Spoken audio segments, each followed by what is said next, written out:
live to the restream.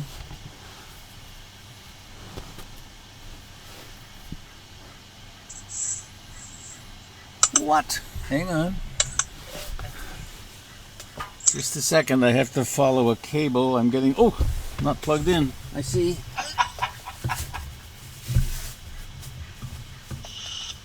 Okay, you're live on Ustream. Okay, good. Sound? Hello, sound. Yeti mic to Ustream. Great. Yeah, mic on Ustream. Checking Facebook. Okay.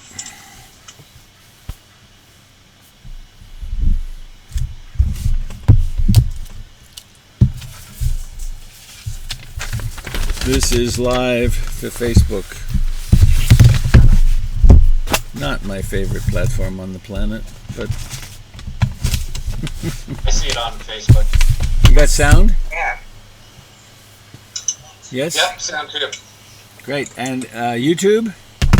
Checking YouTube now. CNN? Fox? Live now. We're going to broadcast live to all stations. Yep, we got them all. Yay! Yay, Tiffany, thank you. Yes. I'm going to mute this and I'll make you a moderator with me. Okay, fantastic. Thank you, my dear. Yes. How do I mute it? Oh, it's this, right? A lot of systems here. Morning, Cricket. Good morning. Robert, you've muted yourself. Yeah. Just so you know. I'm just about to. There we go. Continue with that. More. Make co-host.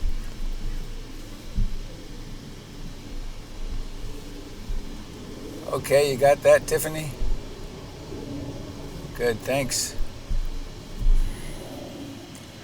We got 6 minutes. We're 6 minutes early.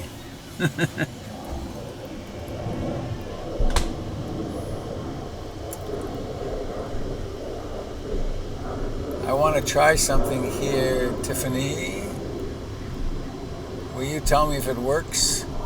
It should have the donation request up now. Instead, we are seeing the link to. Oh, yes, yes, it is donate. Yes, very good. All right. Thank you.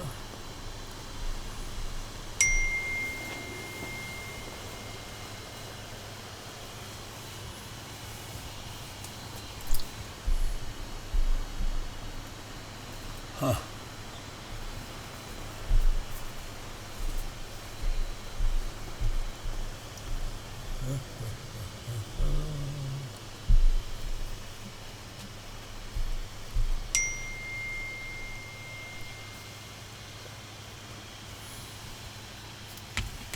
I'll be back.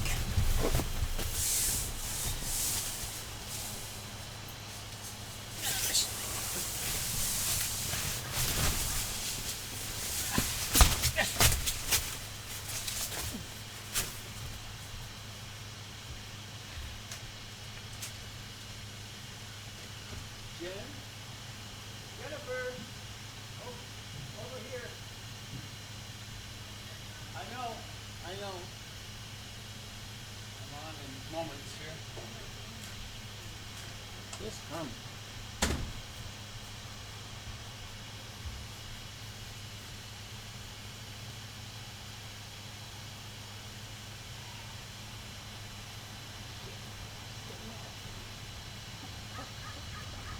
Yes?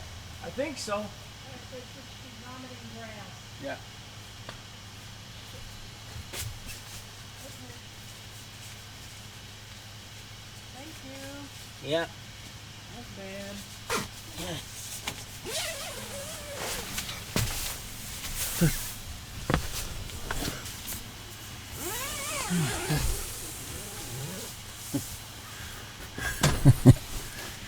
All right.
Quadra.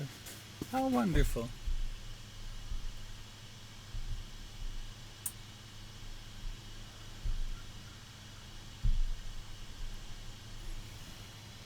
Well, 1 minute till broadcast and counting. There sure is a lot of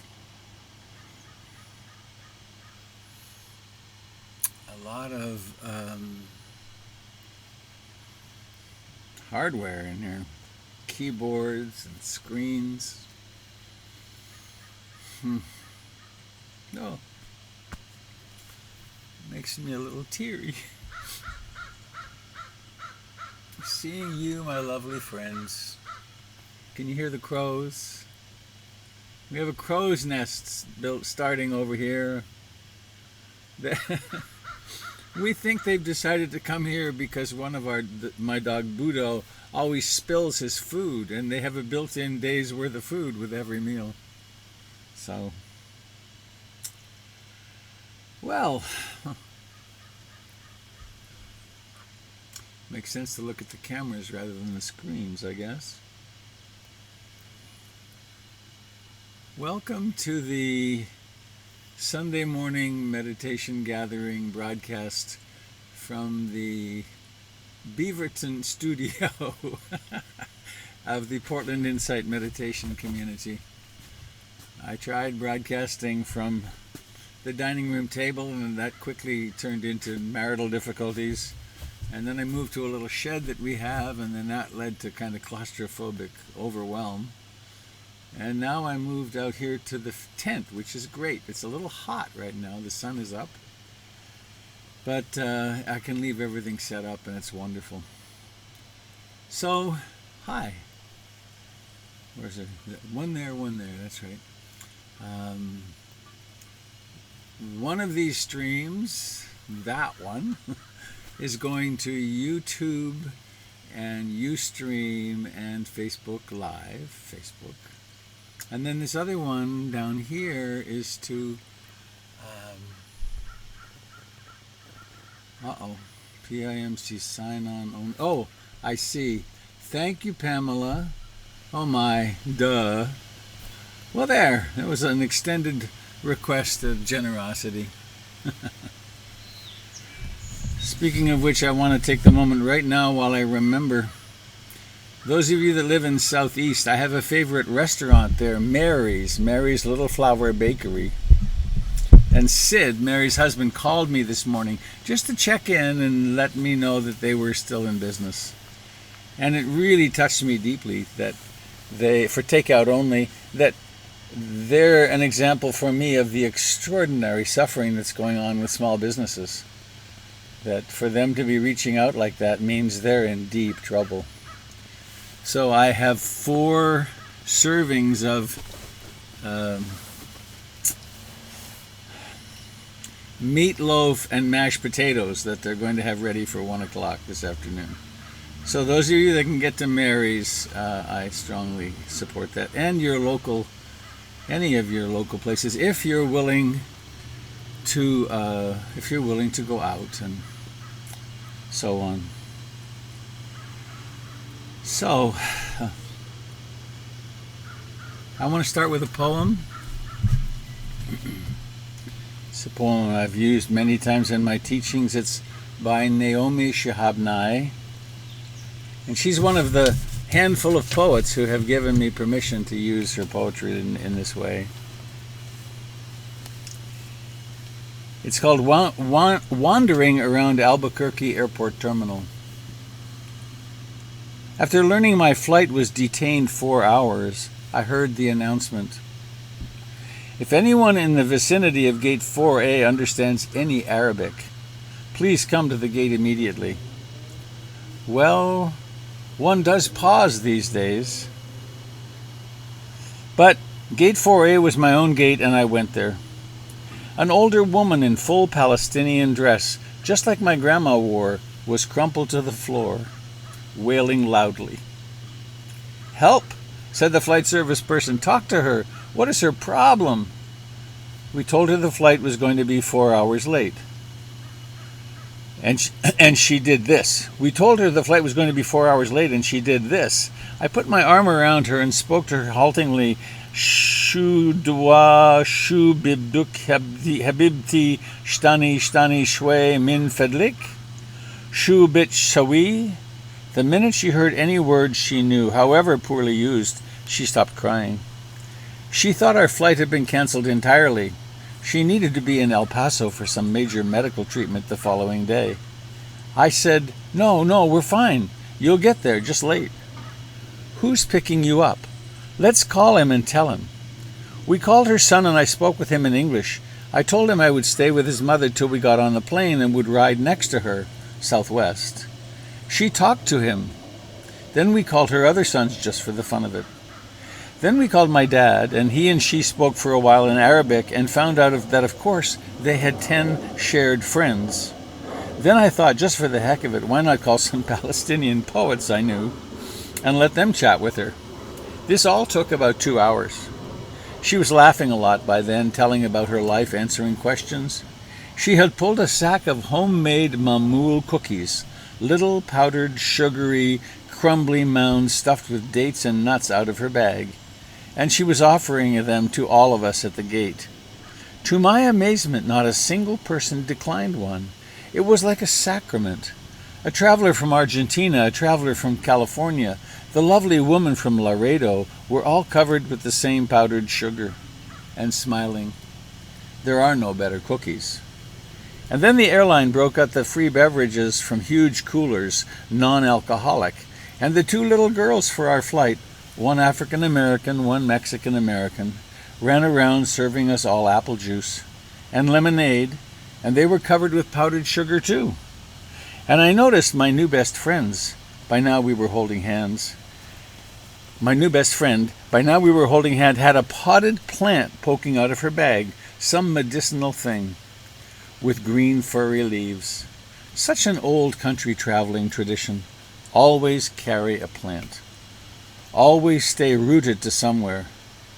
And I looked around that gate of late and weary ones and thought, this is the world I want to live in.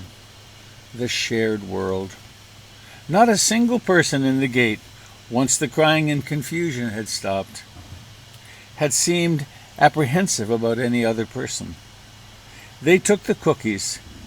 I wanted to hug all these people too. This can still happen anywhere. Not everything is lost. I looked around the gate of late and weary ones and thought, this is the world I want to live in. The shared world. Not a single person in this gate, once the crying and confusion stopped, had seemed apprehensive about any other person. They took the cookies. I wanted to hug all those other people too. This can still happen anywhere. Not everything is lost. So clearly, we're neither flying, nor sharing cookies, nor hugging all the people around us. But there is something happening which I think this broadcast underlines, and there's a lot of sharing happening, a lot of caring, and a lot of new beginnings. So at this time of rather dire consequence, and while some pretty dark stuff is happening too, around greed, hatred, and ignorance, I like to remind myself of how much kindness is happening. And some of you who are not part of PIMC will have a different experience now. It's a little, hang on, it's a little tight in here.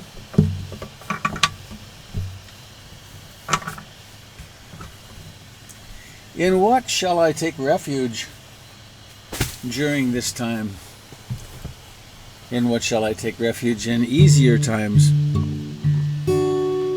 Clearly, health is no place that we can trust for long. Wealth, power, travel, Where do you take refuge? Substances, shopping. So I suggest, as the Buddha did, we take refuge in being awake. And in that being awake, taking refuge in the basic laws of the universe. The laws of physics and chemistry and medical discovery and the law of karma. That our actions have results. And refuge in the Sangha, the community.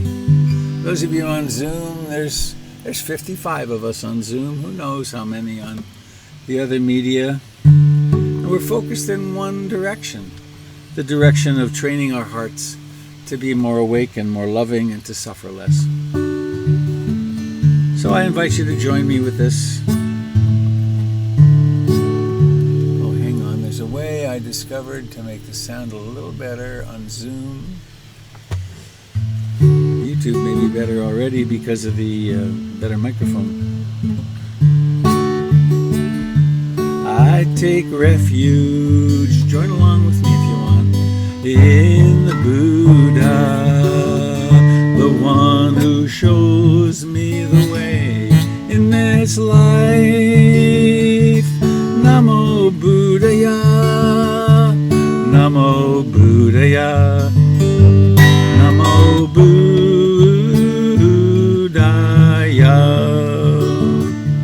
I take refuge in the Dharma, the way of understanding and love. Namo Dharmaya, Namo Dharmaya, Namo Dharmaya.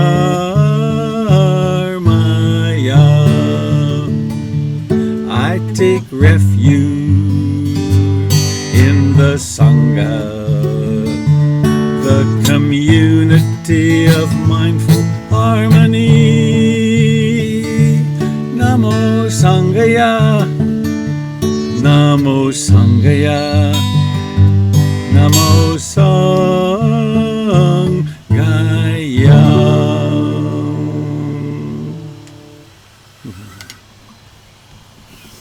I take refuge in being awake, in being that which knows what's happening. I take refuge in that which is revealed, the Dharma, and in the community of practice, and in the human community. Billions of us. There are billions of us. And imagine that this virus, this, which is also part of us, is now creeping into, flying into, driving into small towns and villages all over the planet.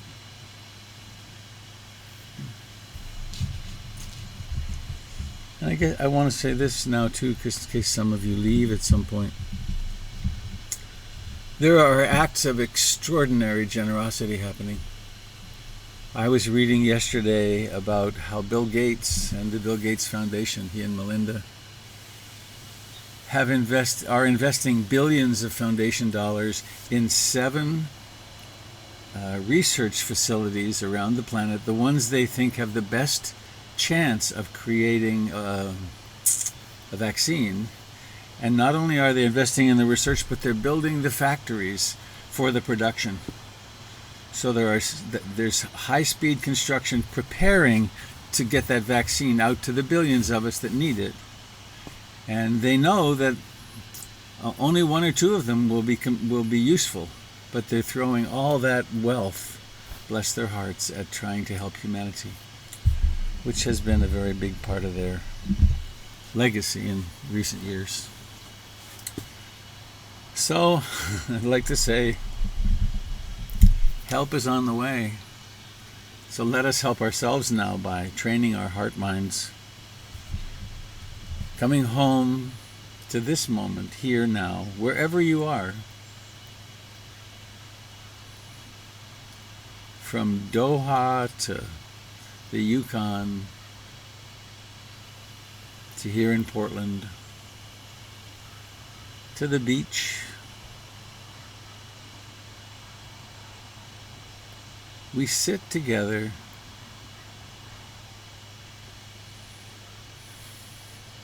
in order to awaken.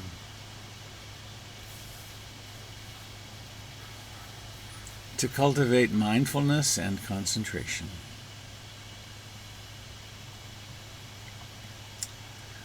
To cultivate love and compassion.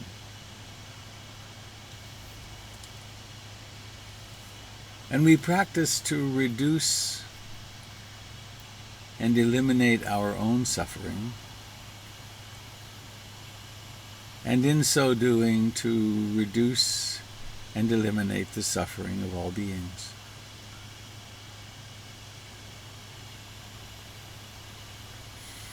Starting with those near and dear to us.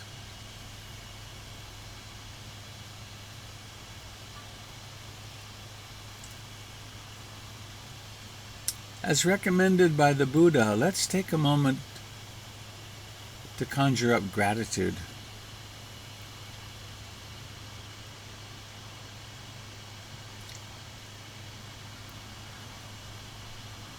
Sitting here, wherever you are. How fortunate to have a place to sit. A warm place, probably.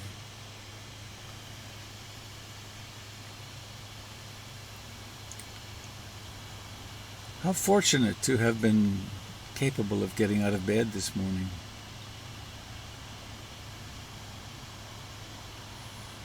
Probably had some nice breakfast.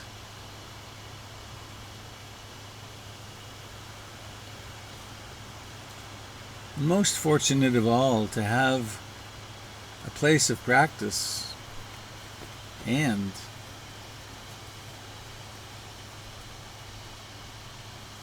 the Dharma itself.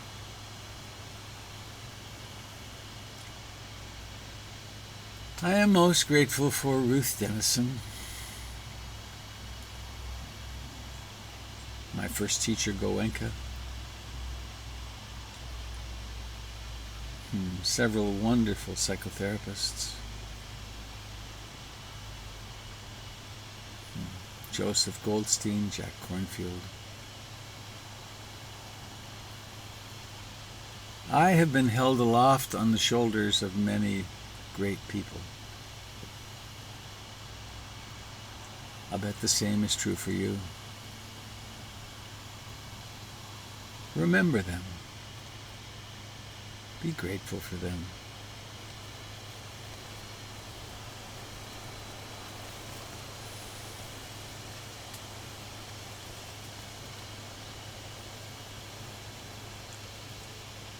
And coming home now to this body that sits here.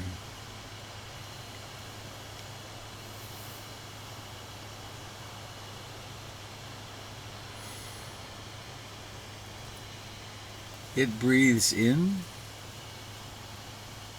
and it breathes out.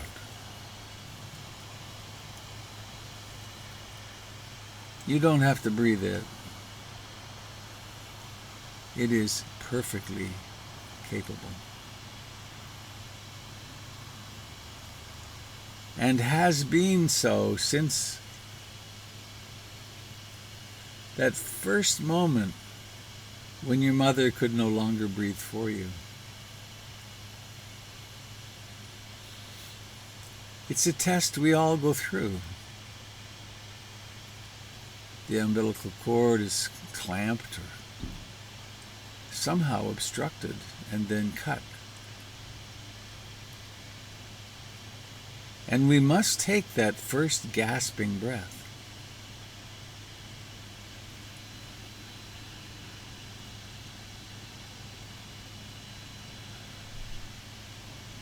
Ever since then,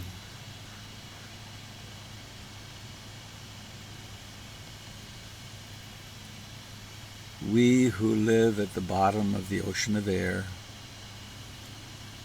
have been breathing in and out.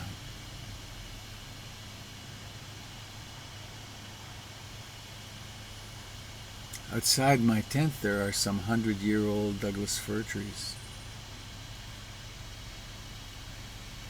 they evolved along with us to use the carbon dioxide of our exhaling and to replace it with oxygen.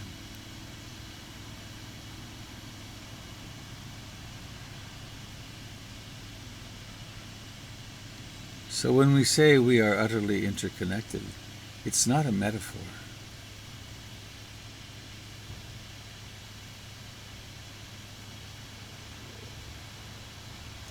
So come home, dear friend,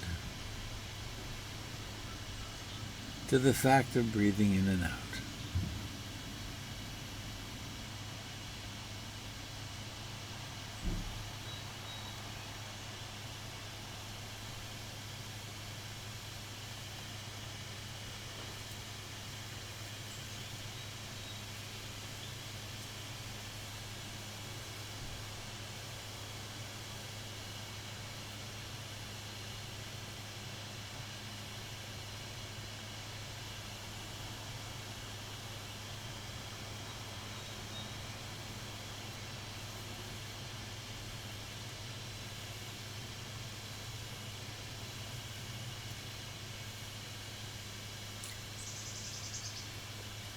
Of course, the breath exists in the context of the body. Please notice the aliveness in your feet and legs,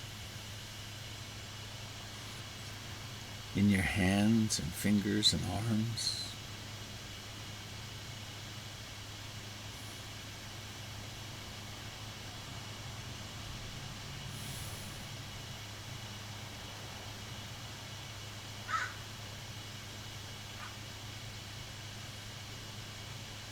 Notice the life in your face.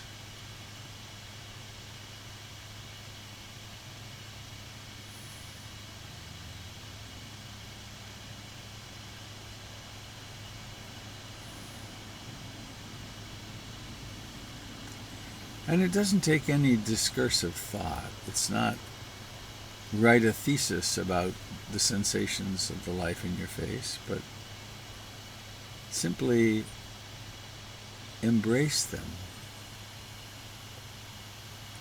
Recognize them as, quote, you.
And of course, the mind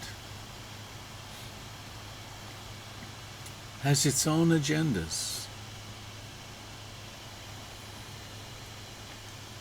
The mind will conjure up trance states of the past, of the future.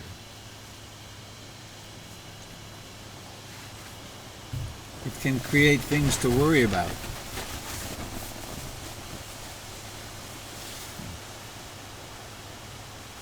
And there are some things that are worthy of attention. But to live in that anxiety and that hypervigilant is not helpful. It's not survival supportive, actually. Learning to live in the present moment is what prepares us for life. So being aware of your whole body.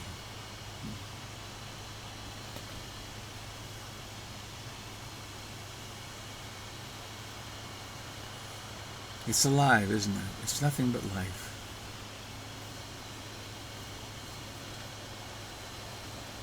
All the way from your toes to your pelvis to your neck and shoulders and chest and face and arms and hands. It's all just alive. Why not abide here in it?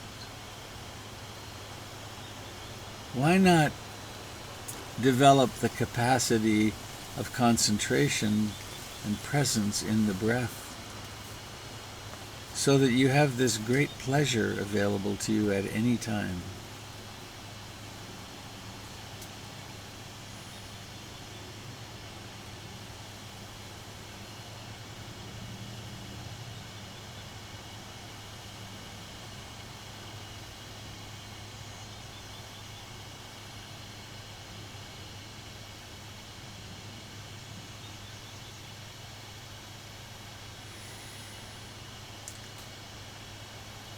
Each breath has a beginning.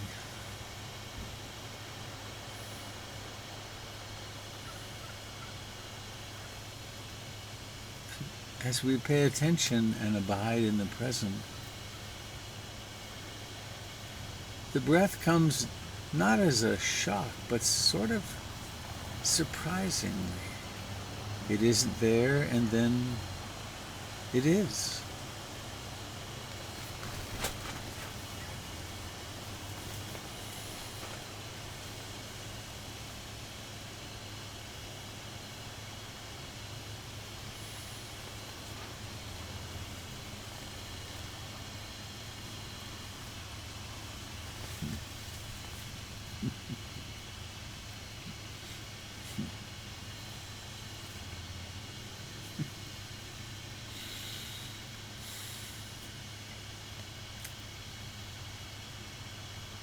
And in addition to thoughts, there's the mood, or the feeling tone. There might be emotions.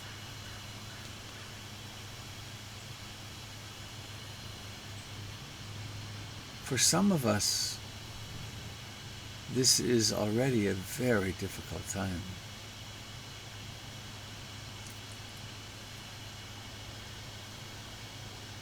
Having to withdraw from our usual activities and being socially isolated and unable to distract. For some of us, this is really like a retreat in that it opens up the doorways into the deeper experiences, earlier traumatic experiences even earlier in our lives. And so we can find ourselves really struggling. You can still meditate if you're struggling. Just notice struggling. Notice the fear or the sadness or the loneliness or the anger.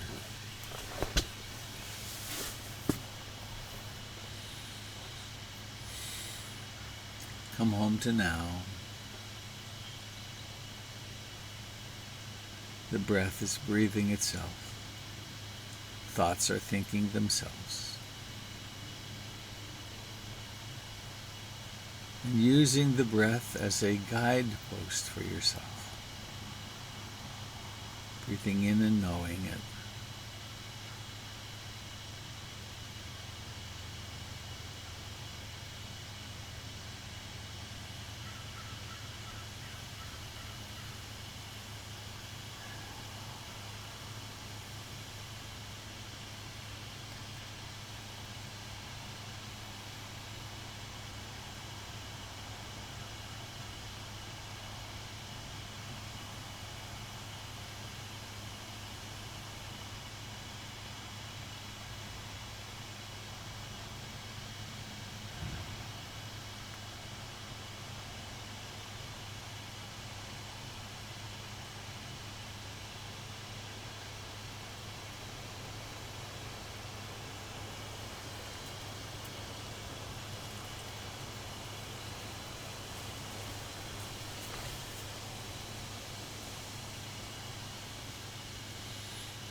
remembering to remember to be present.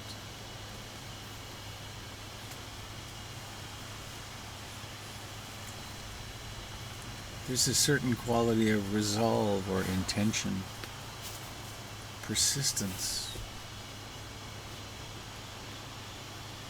Not just resolve and persistent about getting to your meditation spot, but when we're here, actually not just daydreaming, also not getting uptight and striving too hard, but finding that middle path between too tight and too loose, too slack, too hard, where it's clear I really intend to be awake primarily. And then, as long as it's needed, I intend to use the breath as my talisman, my home base, my primary training object.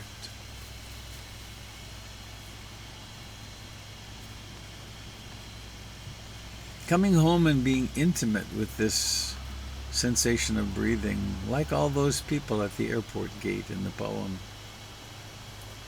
Daring to know one another, daring to receive. How daring can you be with the sensations of breathing? How intimate?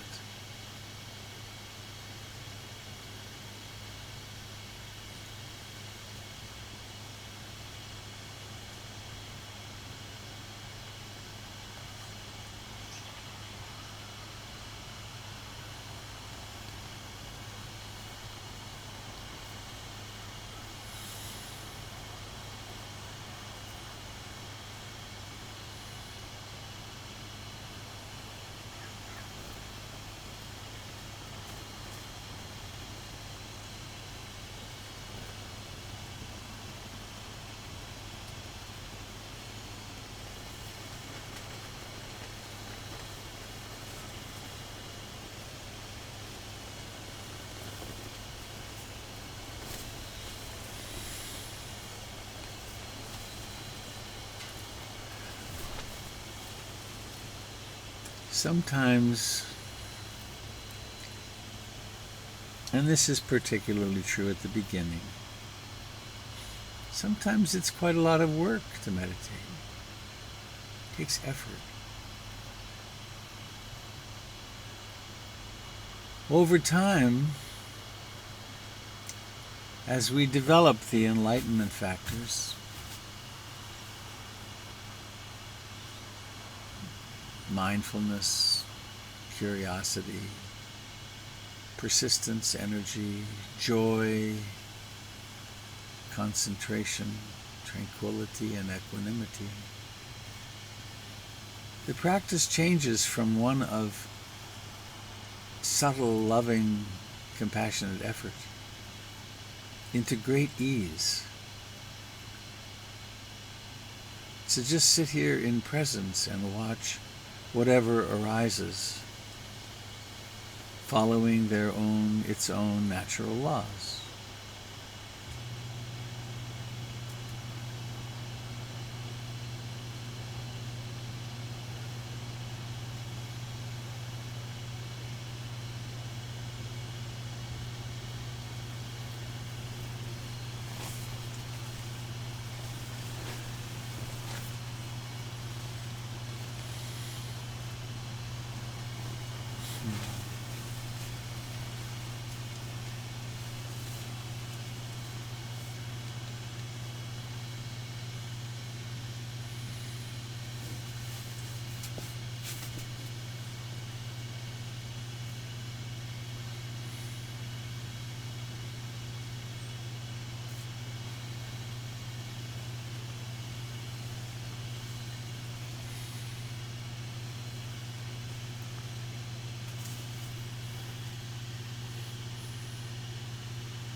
the great Thai forest master Ajahn Chah.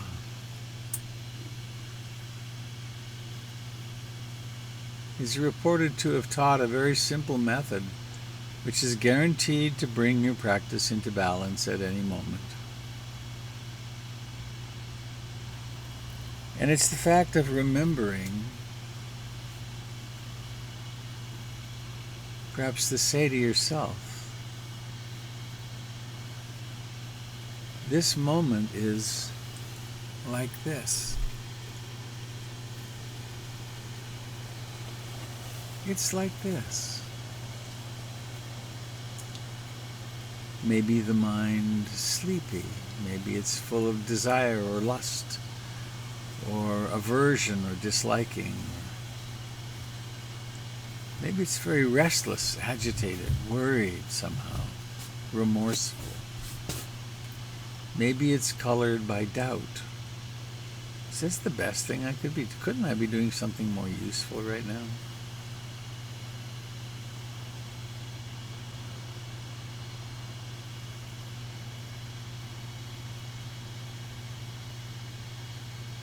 Could be colored with emotions. Could be tumult of emotions. Or it could be great peace and ease and abiding love or compassion.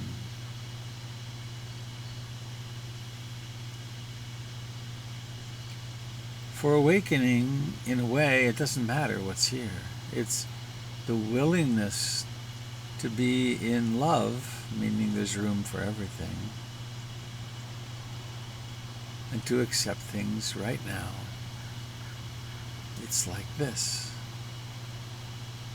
Right now, it's like this.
In this style of awakening practice,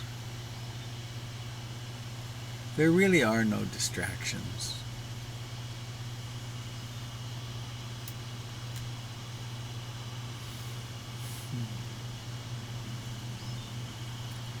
If there are sounds that come into being, including this voice,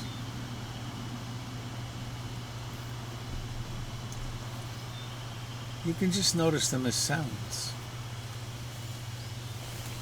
They all teach the same lesson. Experiences come out of nowhere or everywhere. They come at the 6 sense doors: the eye, the ears, the nose, the tongue, the feeling body, and the mind. They persist for some time and then they disappear. It's always the same song of impermanence.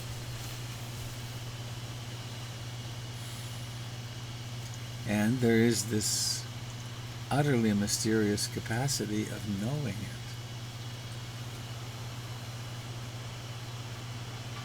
How do you do that? I have no idea. The fact is that it's real, it happens.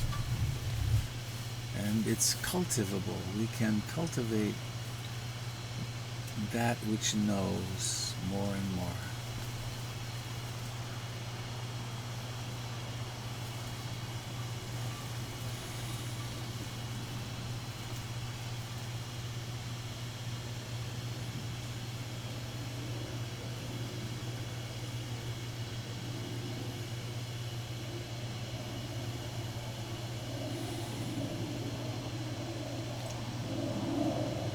Please now become, I wonder what you can hear of that. There's a silver tube full of humans passing overhead, relatively low. They used to do this many times a day on the way into Portland's airport.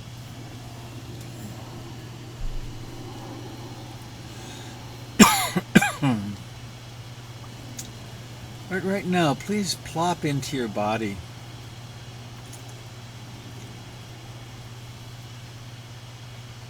How fully dare you incarnate?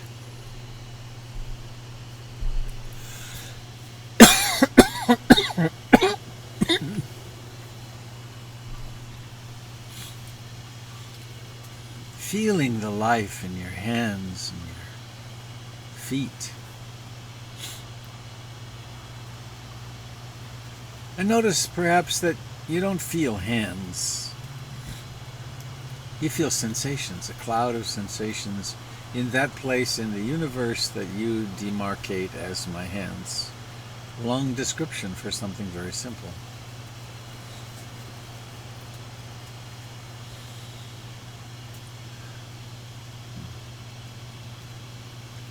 Notice deeply the pressure of your body on the chair, the floor, the bed, the cushion.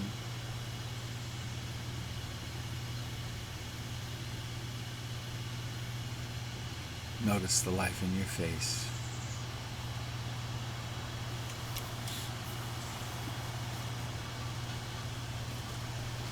Notice where there is warmth and coolness.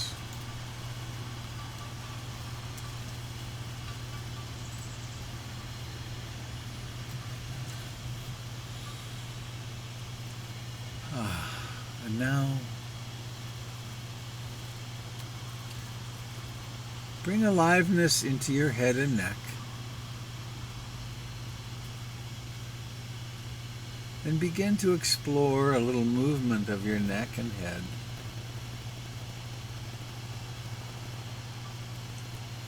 Awareness of the sensations that are here.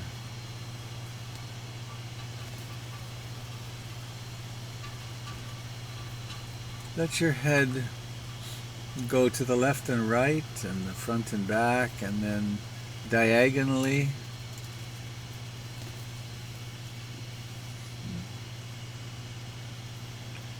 When you meet a place of a little bit of more tension, resistance, push a bit further, very gently. Not so much push as allow.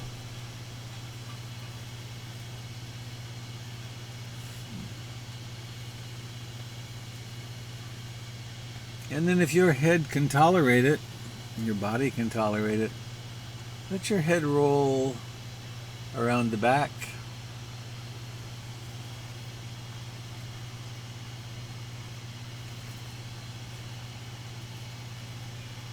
All the way to the front and then across your chest, but do it slowly enough that you can actually feel every movement.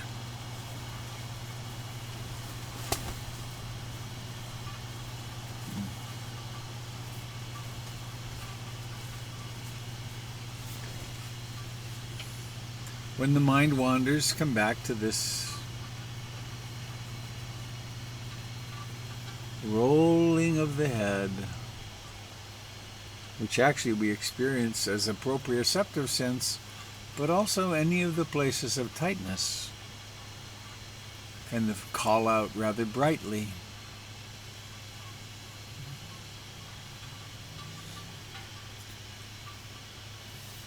And many people have a rather narrow view of what meditation is, so they think, well, now I'm not meditating. That's very unfortunate, because if we meditated for, let's say, an hour a day, formal meditation, that leaves 23 other hours during which there's no emphasis on being present. So letting this head slowly move.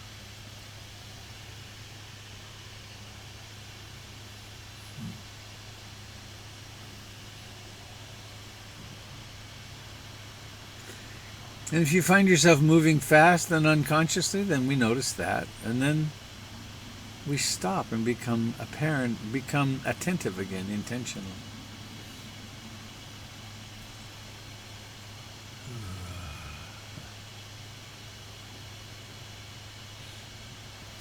And now, if you'd like, let your whole upper body become involved, and you can bend to the right and bend to the left, and Notice how much life there is. It's nothing but life, actually. You might like to twist a little bit.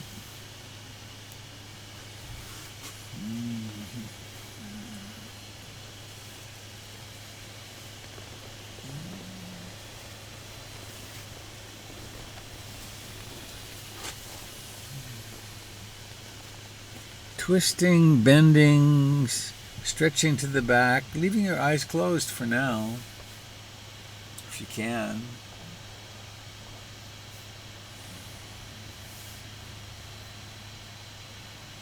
Present here in this body.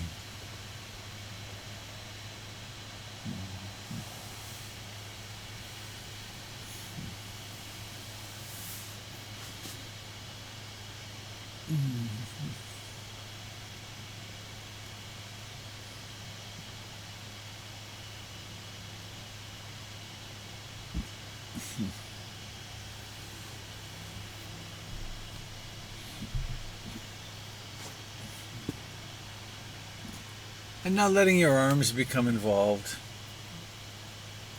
We move into more fluidity and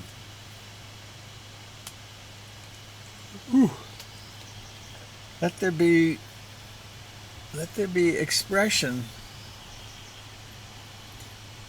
I frequently will think to myself to try to move in some way I've never moved before. I know when I've gone to modern dance presentations, they figure out such interesting ways to move and put it together.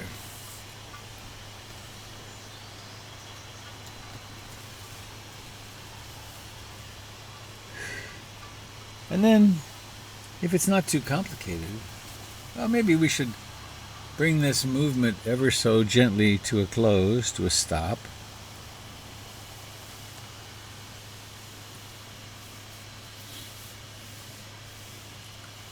And then becoming aware of the eyes.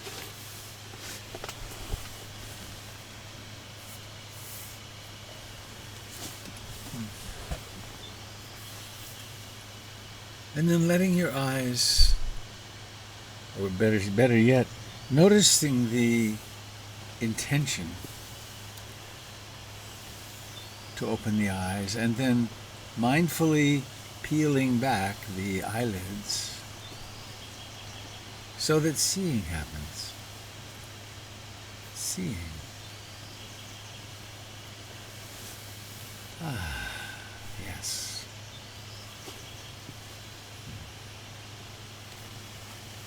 Seeing.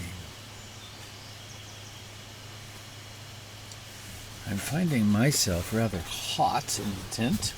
I'm going to unzip the door a bit. Ah. Come on, door. It's a weak point in the design of this tent.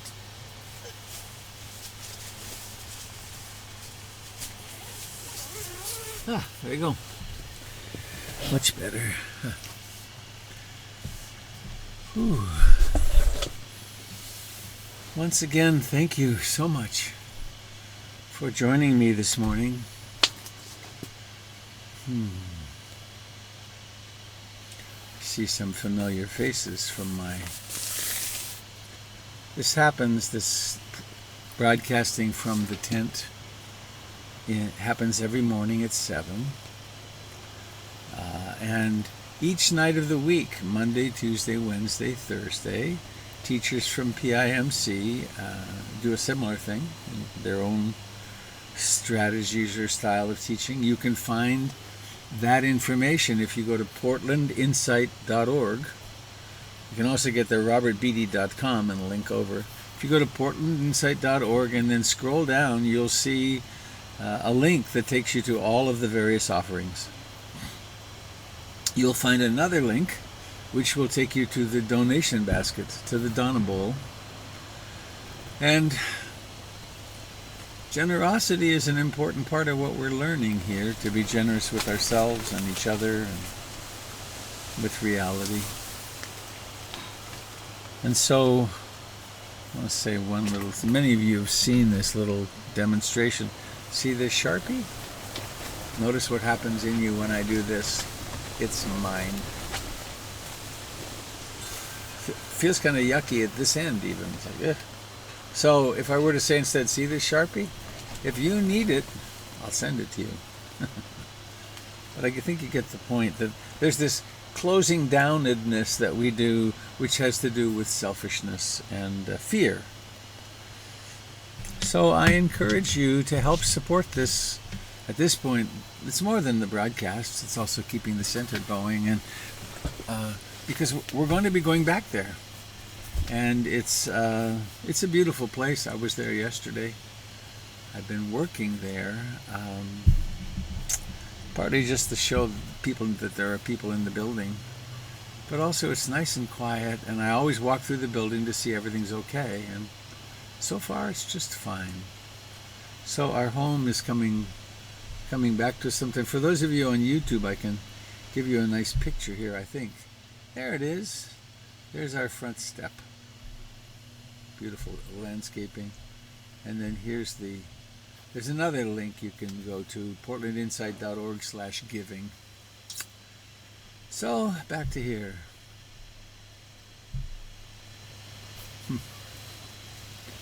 Hello, everybody in Zoom land. Give me a little wave so I know. Oh, there you are. Ah, there it is. You're really there. Oh, Ross. Let me see. Someone had a hand up. Maybe just unmute yourself. I want to speak for a moment and then go back to, I want to give a little talk here. Where are you? Oh, hand down. Okay. A short-lived hand.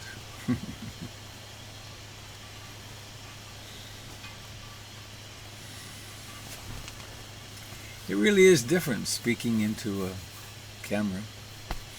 It's very helpful that those of you that have your cameras on so I can see you. Hi. How nice.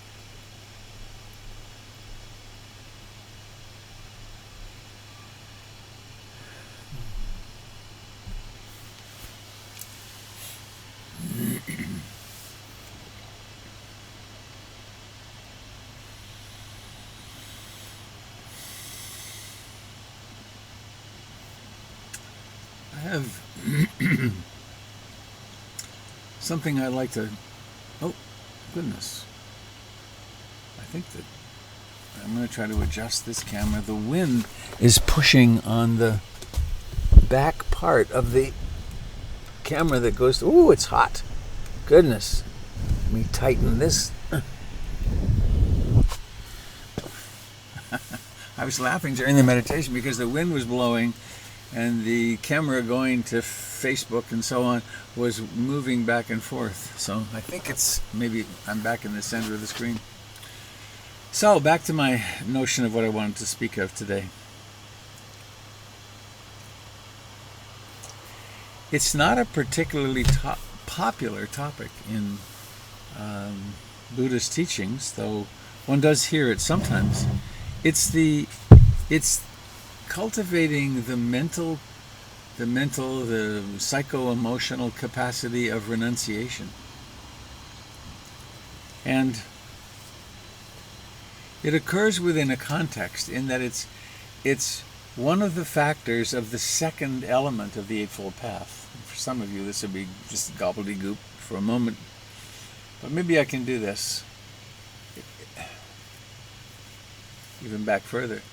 Have you ever been lost in the woods? I have. When you're lost, particularly if it's long and cold, and when you find a path, it's really a relief. Because paths go somewhere. Sometimes you can go the wrong direction on it, but paths go somewhere. And when I discovered the Eightfold Path of the Buddha in India in 1971, it was a real discovery. It was like a lifeline thrown to me that there was something I could do, a whole training of heart and mind and thinking and behavior that would lead somewhere. And the somewhere is in the direction of being like the Buddha, of being awake and loving and kind and suffering less and less. So the Eightfold Path has these 8 elements. The first one is skillful or wise view or understanding. It's really attending to what one's worldview is, because it's through our worldview that we see the world, and that's how we then behave and make sense of things. And then there's wise or skillful intention or thought. How is it that I want to live my life? How shall I behave? What can guide me? And then there's skillful speech, how to speak in ways that don't cause a mess and cause community to function well. And then there's skillful action, which is where the precepts come in. And then skillful livelihood, having a livelihood that actually is supportive of oneself and of life. And then over here there's skillful effort. What efforts can I make in my life that actually work? And then skillful mindfulness, the 4 foundations of mindfulness. And then wise or skillful concentration, training the mind to be concentrated. The common word used for the Eightfold Path is right.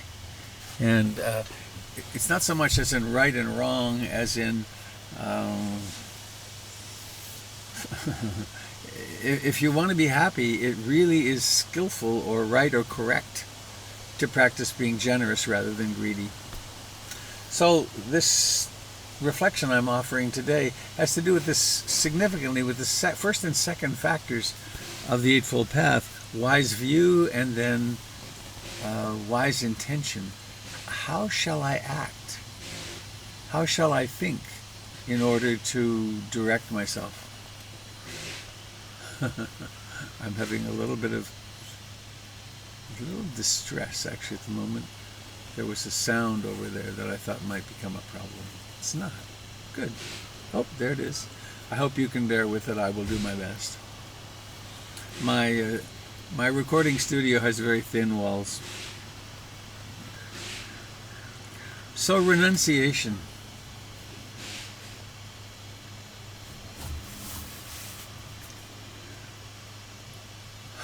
Why would we give up any pleasures? Why not just go for as much pleasure as we can? And we see the fruits of that in the environmental challenges on the planet, that we've been consuming more and more and more, thinking that, well, a bigger house, a bigger car, a bigger this, a bigger that, more vacations, more fancier clothes, that this will actually bring us happiness. And it hasn't seemed to help, has it? So I read a little article on this recently on renunciation, thinking of this talk, and he starts it off by saying, we practice renunciation to give up lesser pleasures for higher pleasures. And it's the I'd like to make you a deal that you'd be crazy to pass up, to refuse. You've got a bag of candy. I'd like to offer you enduring happiness, a heart full of compassion and love, and it's like a deal. I got a bag of gold and you've got a bag of candy. I'll trade you. And of course we then would trade. So we've all been trained, and it's intrinsic in our human mammalian nature. We've been trained to go for pleasure. This whole thing with sugar, when we didn't have sugar available like we do now, we didn't crave it the same way we do. I'm remembering, Jesus, how long is it? 45 years ago, when I went trekking in Nepal for the first time. We'd pass through villages, and little children would be there. They'd be saying, "Chini, chini, chini," which is sugar. Would you give us sugar? The second time I went, which was 1979, they said, "Pen, pen. Do you have a pen?" So we're conditioned to move toward pleasure. That noise is an irritant to me. You may not even hear it. I hope not.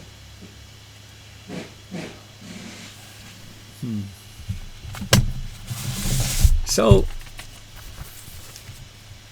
if we really want to be happy in a world like ours, we have to make some intelligent choices of what would we sacrifice and what wouldn't we.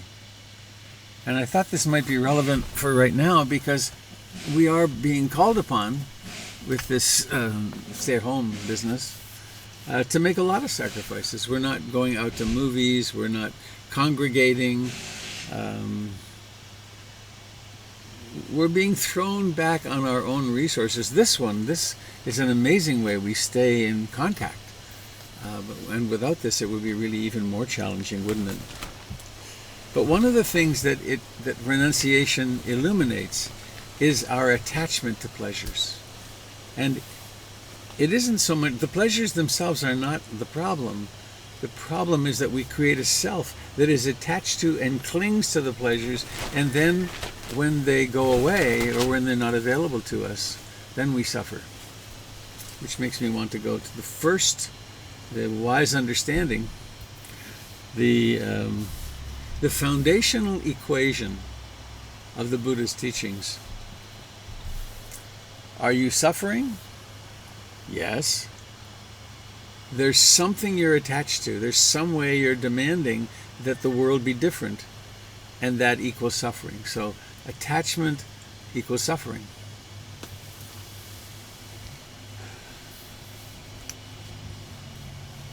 So when we are, I invite you now for a moment to think about some way you're suffering in this time of the coronavirus. Be as articulate as you can. How are you suffering? And then, what is it about the reality? How are you suffering? Or that's not right. What's causing the suffering? I would propose it's you want something to be more pleasant, you want some discomfort to stop, or you want this damn thing to just be over with, and I'd like to become at the end of this epidemic. Now, having these reactions, of course, can be very helpful in that it propels us to do things.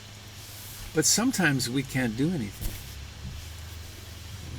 One thing, I mean, it does appear as though we are, quote, flattening the curve in a variety of places, including Portland, San Francisco as well. And so there's something we can do, but if you think about the suffering that you're experiencing, does it in fact have a cause, which is in wanting something to be different? So there's a little quote here, if I can find it, I wanted to read. It's from that article I mentioned. Opening up. Here it is. It's at the very end.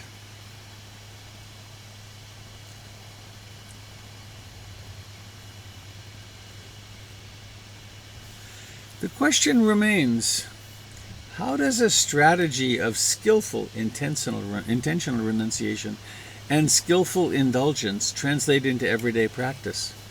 People who ordain as monastic take vows of celibacy and are expected to work constantly at renouncing sensual passion.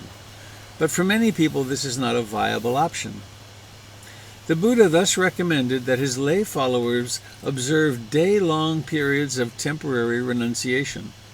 4 days out of each month, traditionally on the new, full, and half-moon days, they can take the 8 precepts, which add the following observances to the standard 5. Celibacy, no food after noon, no watching of shows, no listening to music, no use of perfumes or cosmetics, and no use of luxurious seats and beds. Oh dear, there goes my Tempur-Pedic bed. The day is then devoted to listening to the Dharma, to clarify right view, and to practicing meditation, to strengthen right concentration. Although the modern work week can make the lunar scheduling of these day-long retreats impractical, there are ways they can be integrated into weekends or other days off from work, or times of coronavirus. In this way, anyone interested can, at regular intervals, trade the cares and complexities of everyday life for the chance to master renunciation as a skill integral to the serious pursuit of happiness in the truest sense of the word. And isn't that an intelligent choice?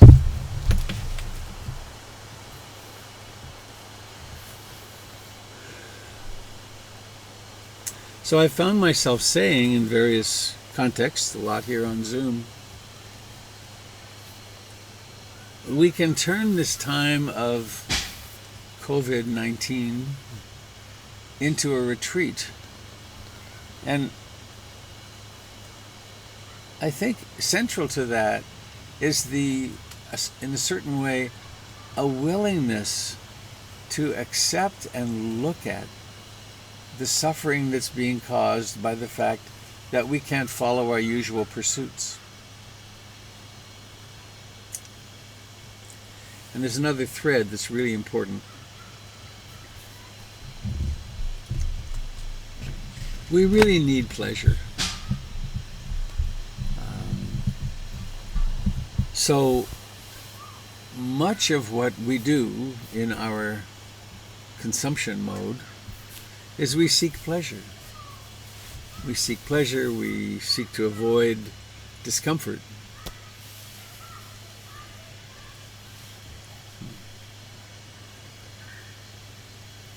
In our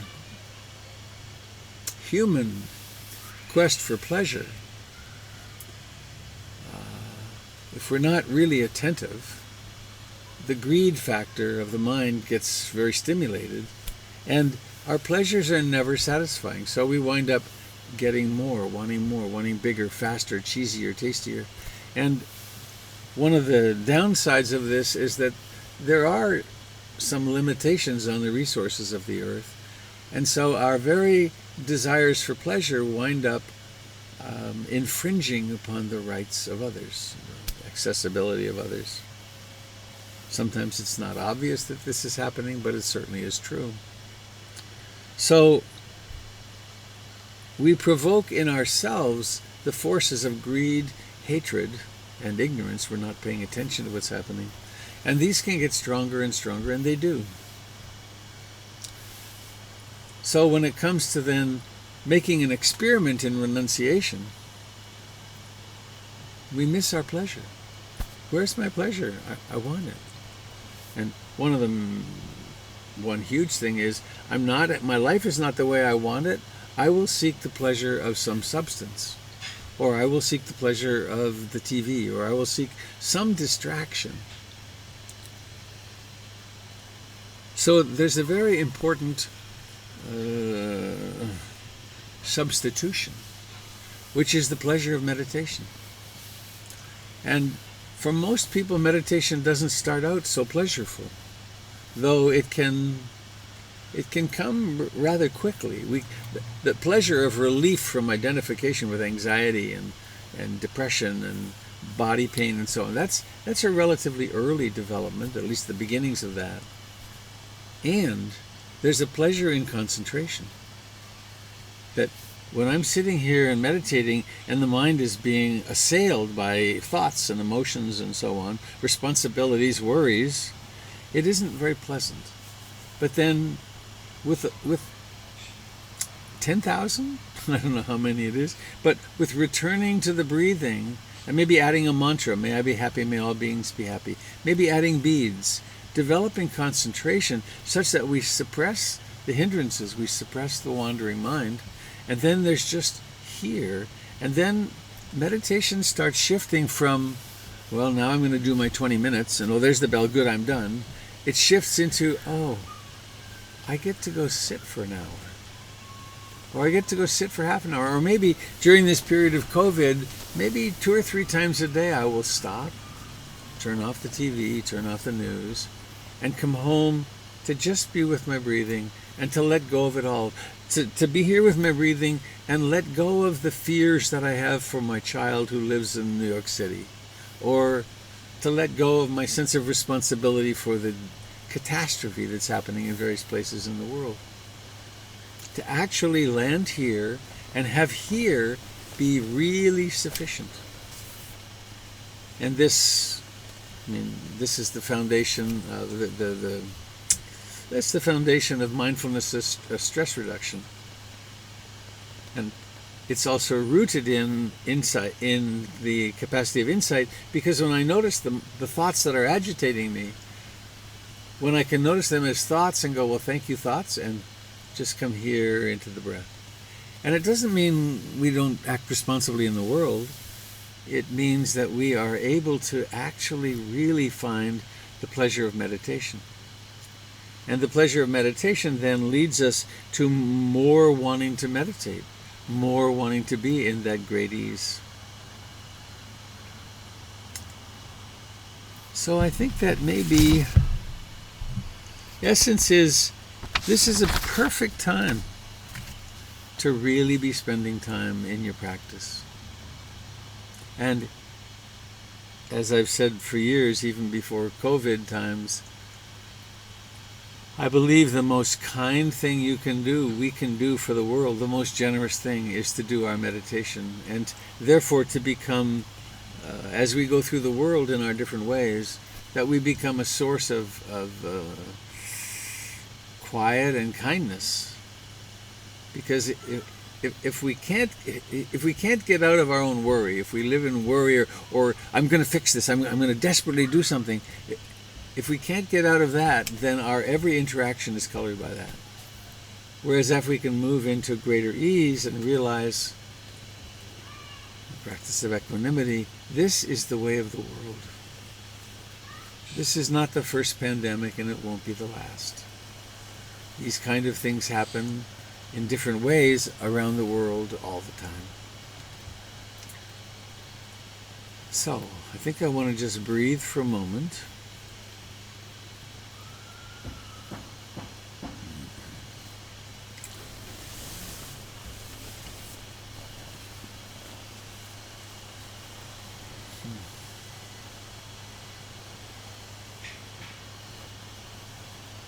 I invite you to do the same. Just be here right now. This is not a bad moment. In fact, right here, it's a very sweet moment. It's warm.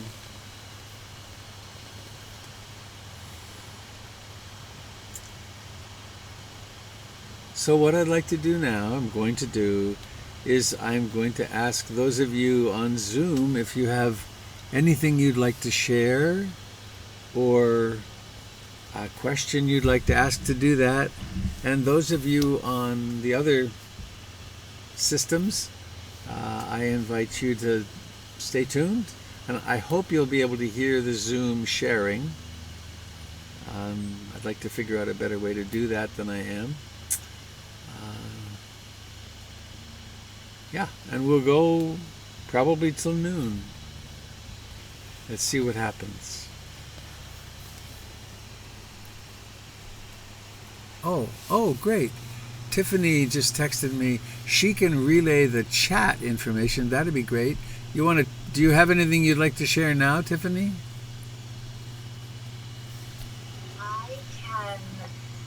I can share anything that Facebook or YouTube folks share. I have not yet found the chat on Ustream. So those two areas I can share. Oh, okay. I see. That's good. I guess I think I'm going to try to stay focused on those who are putting a hand up in Zoom. Perfect. Can you? Well, let's see if you can hear them. If you can hear the Zoom people. Oh, Dave from our AV team, Ustream chat has been absent for the past couple of weeks. Not sure if they shut it off or what. Oh, okay. Thanks, Dave. Good to know.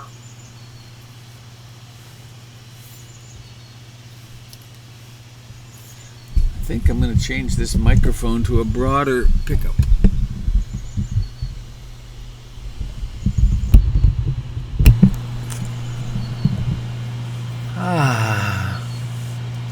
So, Zoomers, anything to say about renunciation?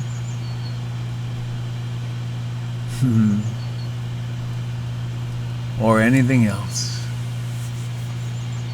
Hey, Robert. I hear you. Hi, I'm sneaking up behind Tiffany. It's Bryce. Hi, Bryce. Hi. Just something kind of came through as an image with returning to the breath as the moment of now, or the present moment. Yeah. And as you were speaking of, how thoughts take us to the past or to the future, I sort of saw my breath going in and out, almost like an EKG, like a heart monitor. Like the following, I could almost see it as like, because as soon as a thought happens, it's already in the past. And so seeing the breath coming in and out as almost like an image of an ongoing line of now. It was really helpful. It's the first time I've really connected to that returning to the breath notion. Huh. And I'm a visual person, and it really helped me to think of it that way. Thank you.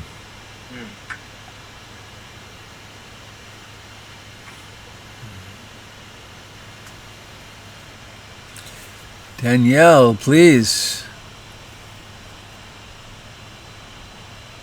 unmute yourself and maybe I need to. Let me go there. I got it. Okay, great. Good morning, Robert. Bonjour. Bonjour. Good morning, everybody. I just want to know, I really was interested by the article, part of the article that you read about the day-long period of renunciation. Yeah. Great time for this. Could you, are you gonna write that somewhere in your blog or on? I can put that on the blog, which is portlandinsight.org/blog. Yeah, I know where your blog is. Yeah, but I'm saying that for everybody else. Oh. I forgot you were not only talking to me. Okay, thank you, love you. That's a nice thing, isn't it? To forget that. It's like, hi. We have to be careful what we say, though. Okay. Thank you. Bye-bye. Danielle is talking to us from Quadra Island up in Canada. A beautiful corner of the world.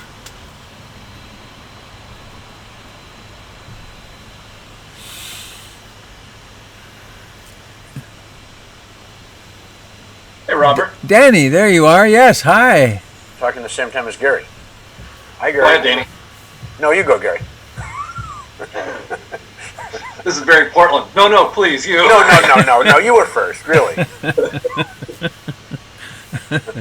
Well, Okay. as somebody that's in sobriety, somebody that I've suffered from addiction from drugs and alcohol, and the fifth precept specifically, renunciation from consuming any intoxicants that lead to heedlessness.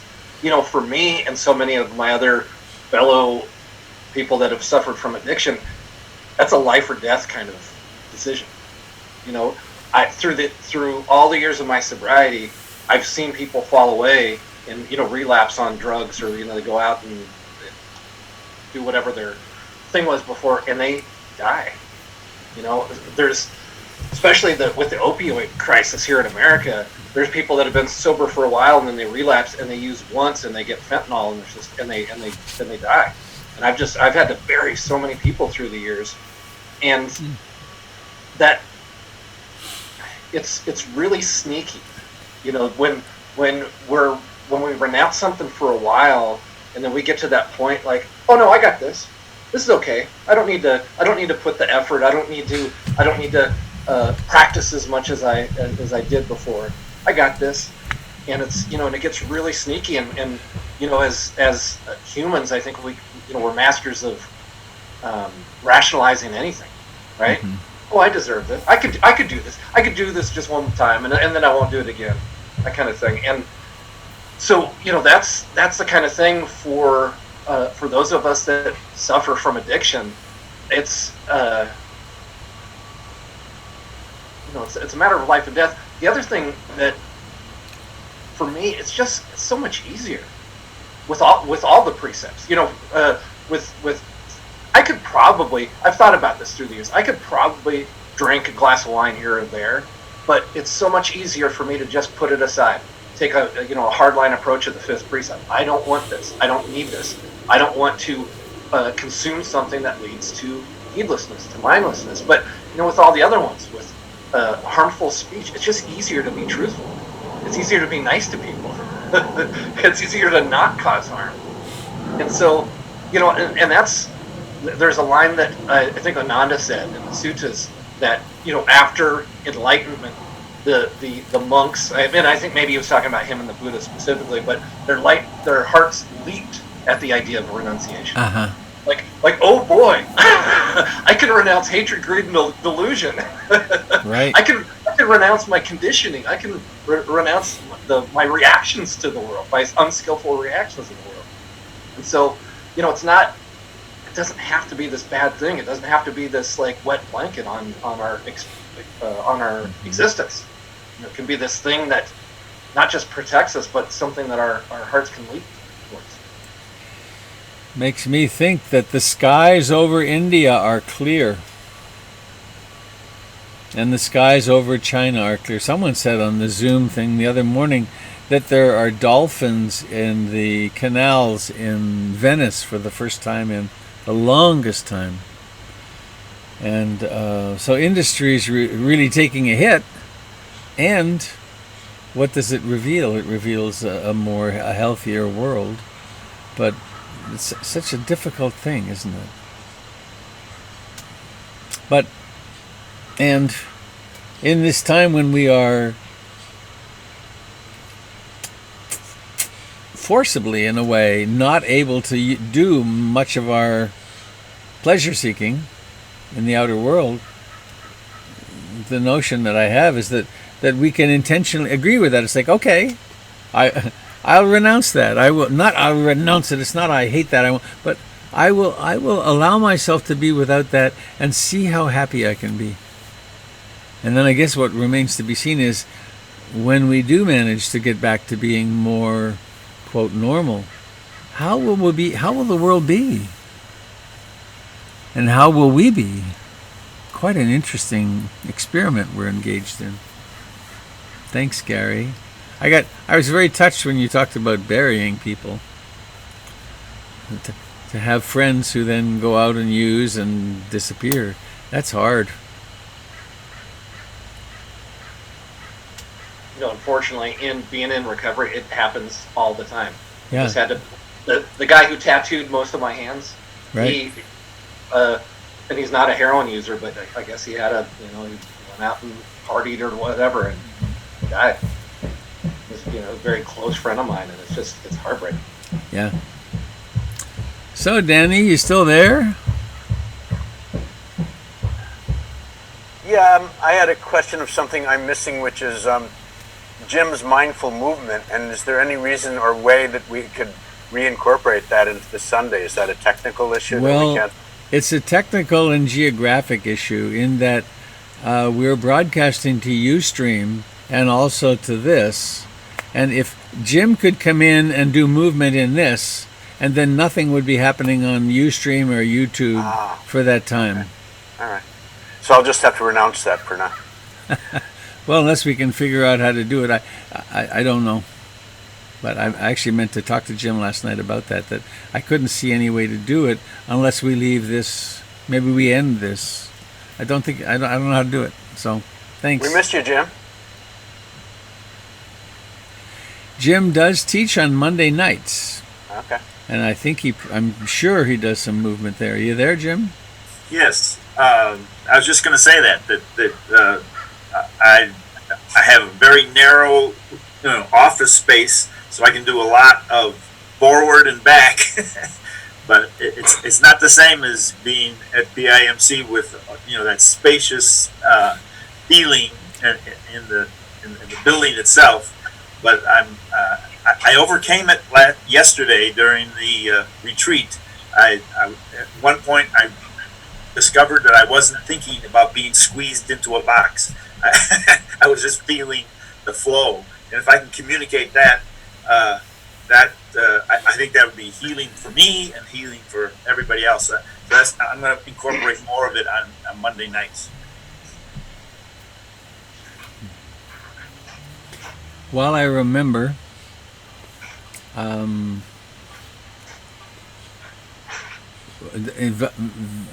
by way of announcements, please go and look on the portlandinsight.org website for the list of events that are coming. We have classes coming. I'm doing a class on the Dhammapada, the teachings of the Buddha in very beautiful little short poetic form.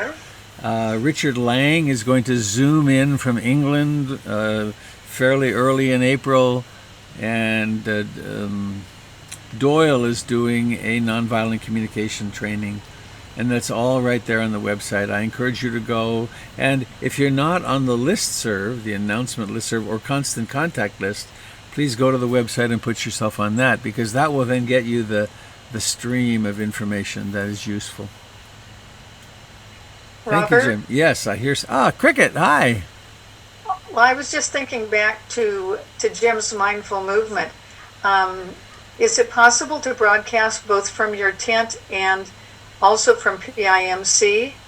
And if so, would it be possible some Sunday for Jim to go over to PIMC and do some mindful movement from there as a part of the Sunday morning broadcast? We could do that, and I'm willing to do that. And what it means is disassembling everything here and moving. But I'm quite willing to do that. That's particularly I got it set up here because I'm doing this 7 days a week. And I was thinking maybe it was possible to do both, but you would have to move from one to the other, so it's not set up at both. Right. The cameras are here, and okay. Yeah, but well, it was an interesting thought. I'm willing to do it. It's not a big deal. Thank you. Anybody else out there about renunciation? And thinking of you folks that are out there on YouTube and Ustream, and hope this is of use to you too. Robert, this is Jim.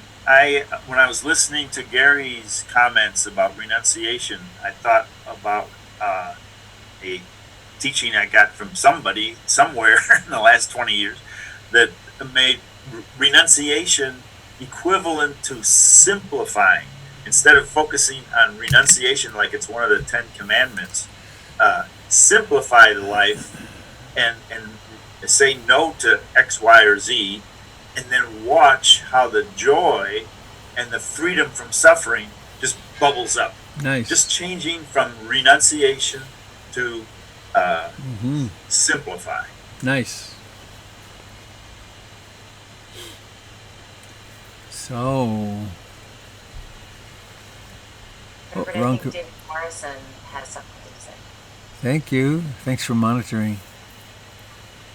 Dave, you there? Hi. All I was going to say is just that, Jim, when you did just like a little bit in your chair the other day, it was just for a few minutes. Just simple hand motions, it made a huge difference. So any little thing. I didn't understand exactly what you meant. Oh, I'm sorry. The other day when you switched, they switched, so you were leading after Robert went to his Oh, meeting. that's right. And you just did a little bit sitting there, and so we were just doing some arm motions, but it made a really big difference. And personally, with how I felt at the end of our session, there was and it's possible. It's possible, I think, to do a little bit of that with a lot of verbal cues that might translate into the Facebook and Ustream world, but I'm not sure. That's a question. But I found in some of my Tai Chi classes that the Zoom framework is only effective when there's a lot of verbal cues instead of mirroring me. You know, you can't see everything I'm doing, so I have to be real specific about what I'm doing. Right. I'm practicing. I'm getting better. And different people can do better off visual cues or verbal cues. Right.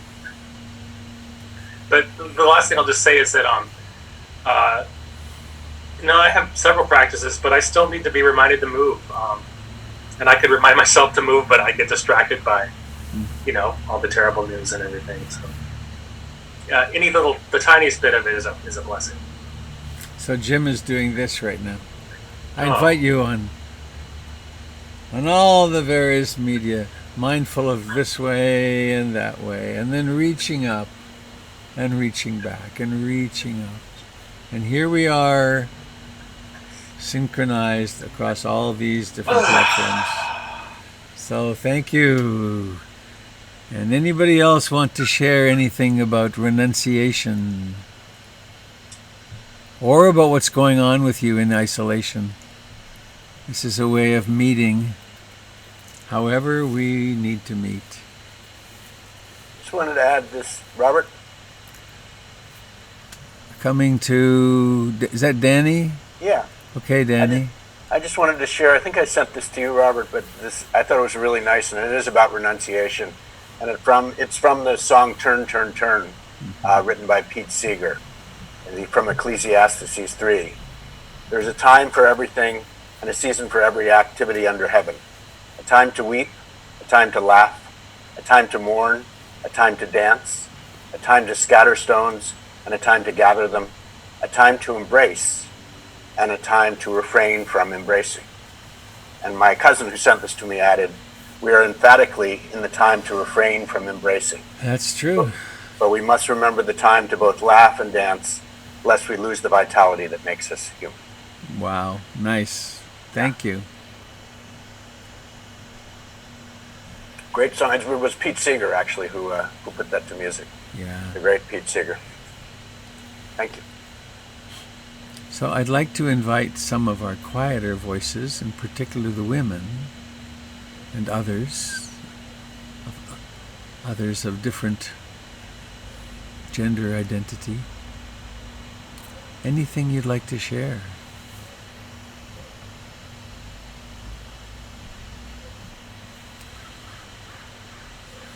And it's okay to have a little quiet. Robert, can you hear me? I hear someone. Emily. Hello, Emily. Hey, hello. Hi, everyone. There you are. I'm here. I would say that not necessarily on the topic of renunciation, although I guess it's all related, but I I've taken the isolation to an extreme, I would say, perhaps, in terms of not even seeing people from a safe distance, people that I know and love. And so I realized that that was something that I could safely do, that would probably do a lot for my mental health and feelings of isolation, because I do live alone without pets or anything. And so I did that yesterday, and I saw a friend and then saw my sister and nephew from a far distance. And I don't know, just wanted to remind anyone who may be experiencing that it did a lot for my spirits to see people in physical space from a safe distance that knew me, because this week I had the sensation of like becoming invisible or like dissolving in some way. And so just that like physical mirroring from a safe distance did a lot for that feeling of still being here, and there being another side to the, you know, there is something beyond this. And yeah, so just wanted to offer that for anyone who needed to hear that that was a possibility. I just hadn't even thought it was a possibility. So thank you for that. And right now I see you, and a lot of other people are seeing you. It doesn't replace the need to be seen. We construct our sense of self through interaction with others. The self is a social construct in many ways. And so that notion of meeting safely is really a beauty. Thank you.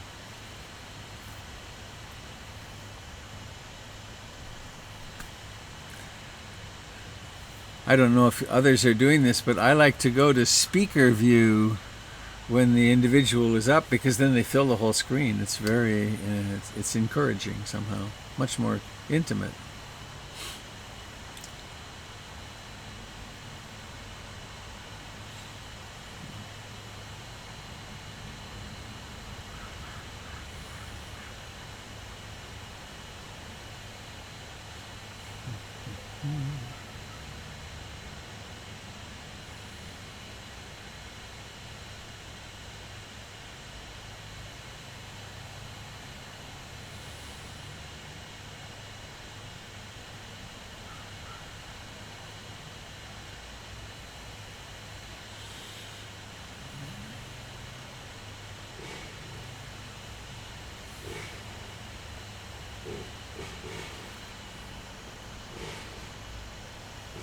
Peter. I guess this is the greeting too that we're. All right, live long and prosper. Right. I went to that. I just want to say I went to that website, the one goodnewsnetwork.org. Yeah. And I want to share one of the article headlines that I saw, if I can. Can everybody see that? No. I guess I can't share them.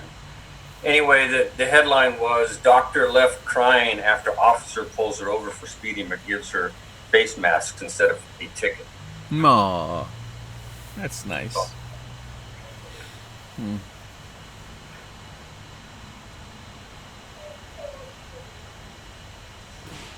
I have a favorite old Dalai Lama quote. I've had it for decades, which is that acts of kindness and generosity are so common throughout the world. They so outnumber acts of harm and greed and hatred that in order to keep us convinced that the world is a dangerous place, the media must focus on all the bad stuff. Because the way people rise, when people have an opportunity to help, the way that we arise and do so is really remarkable. It's harder in this time when we can't be with each other. But clearly we're finding some ways like this. Hi, this is Karen. Hi, Karen. Hello. Well, when we also met with our son and his girlfriend yesterday for just over like a beer in a park kind of situation apart. But on the way over, I was just noticing, like looking up at houses, and people have like put stuffed animals in their windows, Oh, hearts, and I'm just looking at nice. so much love Yeah. present on our drive over, and just in what we saw. There was a guy that kind of, I think he was a homeless guy, kind of walked through where we were, and he's like, he had a big jug of Purell. Hey, you guys want some Purell? You know, just offering what he had, which there's a lot of beauty out there. Thank you. That's very touching.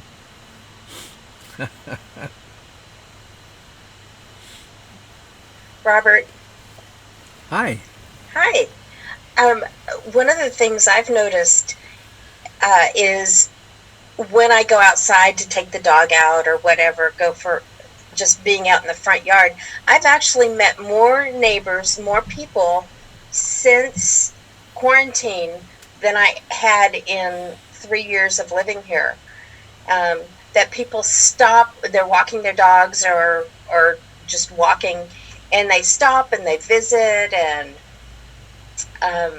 it's actually been quite the revelation that we have neighbors that we can talk to, and it's really been lovely. I'm not finding the quarantine particularly onerous, so and that has been one of the delights, is going outside. Thank you. Yeah, I'm a little suburban here near Washington Square, and there's a lot more people on the streets. A lot of more people walking. I mean, 10 times as many.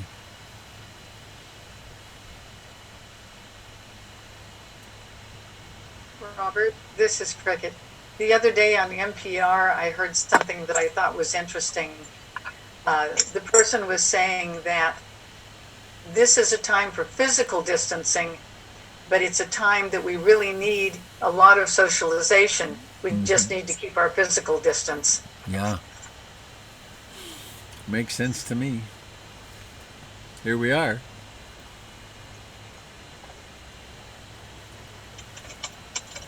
Hi, Robert.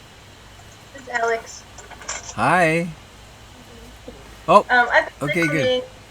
Yeah, I've been listening, laying down and stretching and whatnot. I wanted to bring it back to renunciation and my experience with this whole social distancing and slowing down, and the good and the bad that comes from it, or the pleasant and unpleasant, but that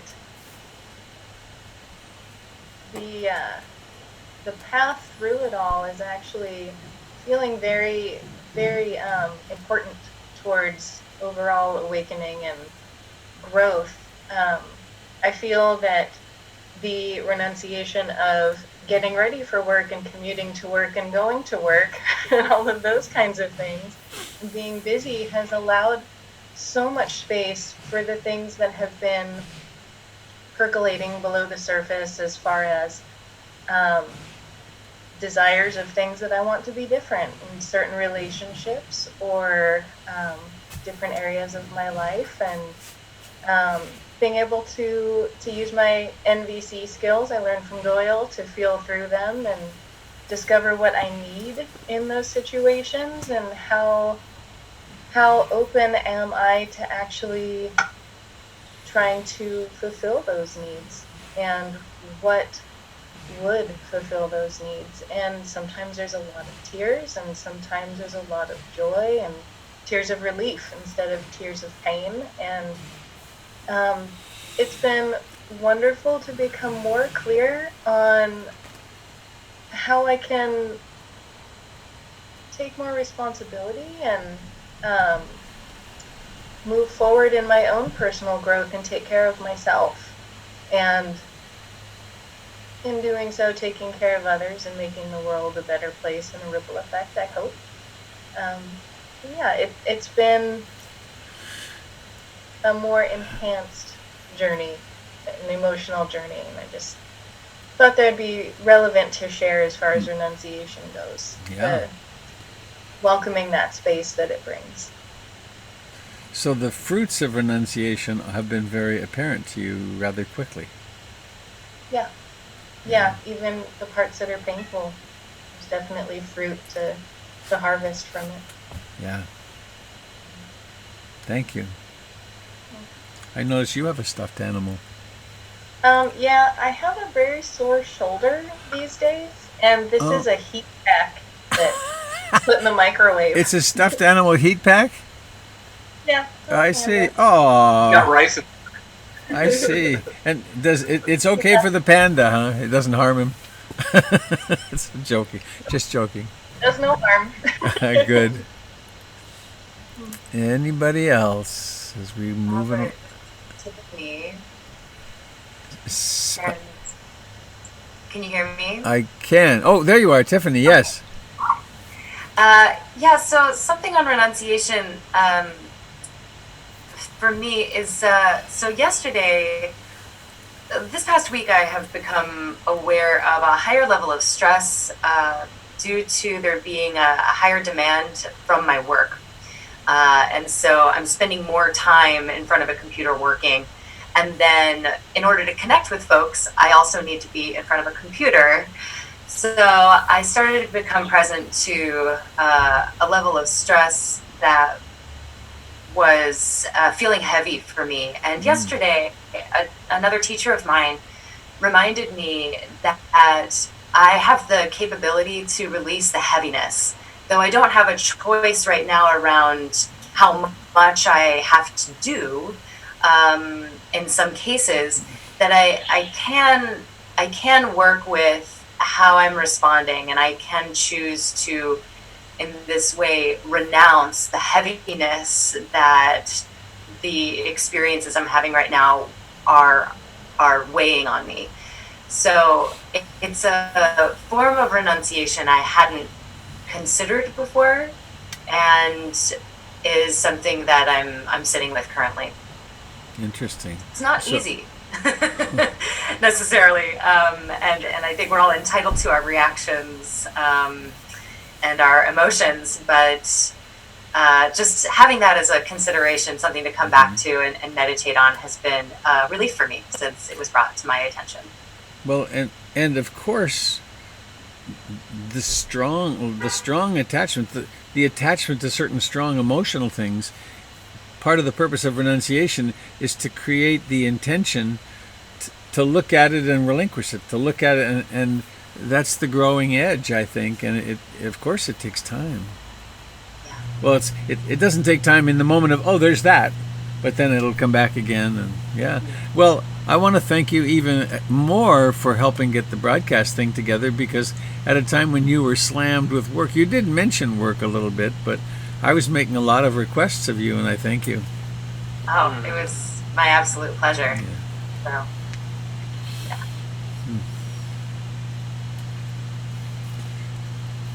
So, is there anybody else who would care to share something of your journey through COVID land? Hi, my name is Yoli, and I'm new to all of this. And I've been wanting to go to the center, and one of the things that I am grateful for is that we're doing this via Zoom, because otherwise it would be a while before I was able to participate. So I am a doctor, and I am also feeling a very social person, so it's been very difficult to socially isolate. We're bringing less people into the office. I'm a hospice doctor. And I struggle with the fact that some of our facilities are full of patients with COVID. There's one facility in particular has 29 positive patients. Wow. And we have been unable to get masks. We actually just got a shipment from the health department yesterday, so I'm feeling a lot less stressed out. But it's been very stressful, because we try to order the masks, and they said only it's only allotted for the hospitals. And I think, but what about us? We're still taking care of these patients very intimately. And I've struggled with that, because we've asked staff to voluntarily take part in a COVID team. and how can I keep them safe without the proper equipment? So I've really struggled with that. And then yet I see people walking around, yesterday in particular, with an N95 mask, and we can't get N95 masks. And so it's a tough time because my team looks to me for the answers, and I honestly don't have all the answers. It's a day by day, and I just have to focus on the priority of keeping everybody safe and hope that I'm doing that. I just got a news from one of our nurses that he just got his COVID results back and he's positive. So, so it's just a very difficult time. So, before you go, one of our community members is creating masks. They're a pretty darn sophisticated mask. If you will send me your email address, I will connect you with her. And also, I'll also post to the listserv, and it's on my website, on my blog. It's KB. KB is making these very sophisticated masks. I received 2 from my daughter who works in the hospital. They fit well, and they have a little pocket in them. They're cotton. You can wash them every day. They have a little pocket in them into which one can insert air filter HEPA material. So they become a very sophisticated functional mask. And KB is looking for donations for materials, and this is how they're supporting themselves now. So I'll post that onto the website, onto my blog. I don't know how. I guess I'll try tomorrow to get Avi to post it on the website. So there's an effort being made there. It's very small scale, but it's pretty sophisticated, and they might be able to help you.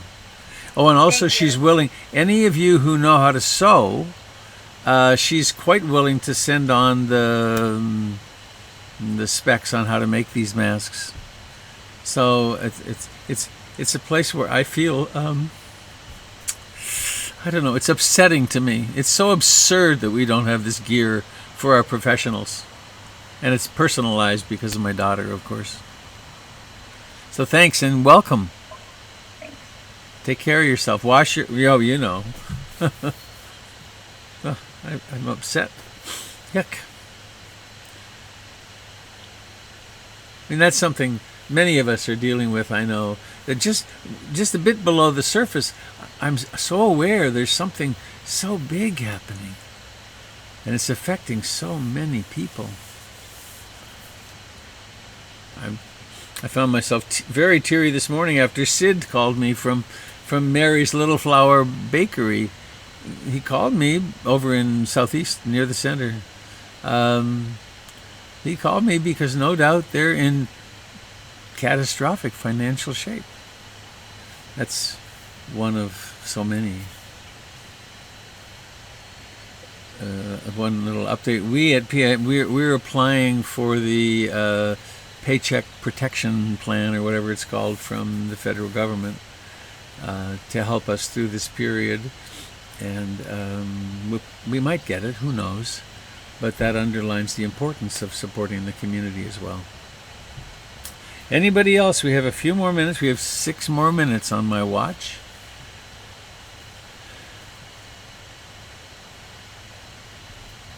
My name's Elizabeth. Hello, Elizabeth. Hi.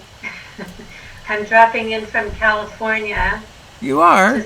Just sort of becoming aware that this is available. And it's so wonderful to see all your faces. Mm-hmm. And feel like I'm part of a community of Dharma practitioners. And I imagine that I'll find similar things closer to home.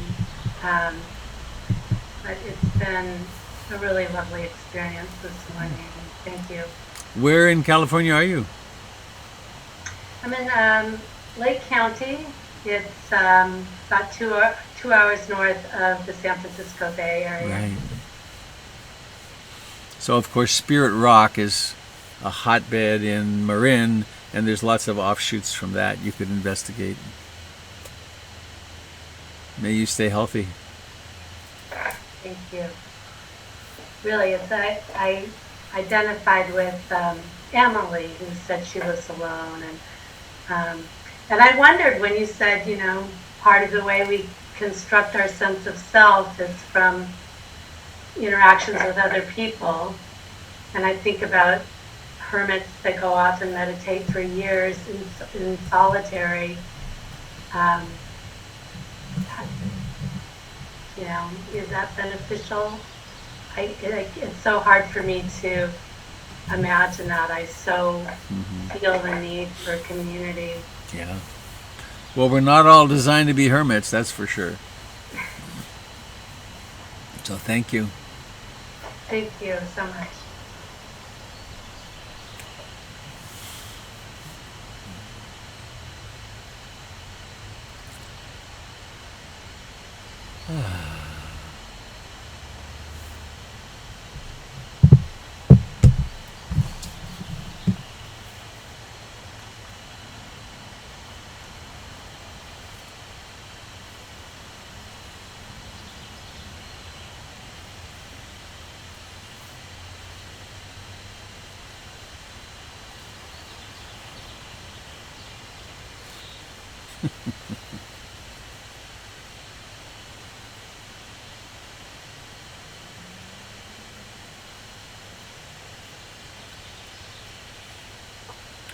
Hey, Robert? Yes. Vic here? Can you hear me? I can hear you, Vic. Hi. Okay, hi. So one of the things that I'm finding is because all the gyms are closed, you're not able to walk around too much. I'm not moving a whole lot during the day. So I try to see if I can go for a run, perhaps late in the evening, around 8 p.m., 8:30 p.m. And even then, I'm finding that there's some people walking around. And so when I see people on the sidewalk close to me, I cross the street so I can give them the social distance. And one part of me is a little kind of guilty, saying, am I being antisocial here? And am I giving them the impression that I'm being unfriendly? And so it's an interesting struggle to say, I wish I could telepathically tell them, I like you guys. I don't dislike you, but I'm just trying to go around because of the social distance. Why don't you try saying it? I bet they'd love it. Yeah. I know the next time I'm going out, I'm going to wear a mask and I'm going to put a big smile on it and point at it. Yeah. Yeah. So, I think I want to read this William Stafford poem before we part. Being a person. Be a person here, stand by the river. Invoke the owls, invoke winter, then spring. Let any season that wants to come here make its own call. After that sound goes away, wait. A slow bubble rises through the earth and begins to include sky, stars, all space, even the outracing, expanding thought. Come back and hear the little sound again. Suddenly, this dream you are having matches everyone's dream, and the result is the world. If a different call came, there wouldn't be any world, or you, or the river, or the owls calling. How you stand here is important. How you listen for the next things to happen. How you breathe.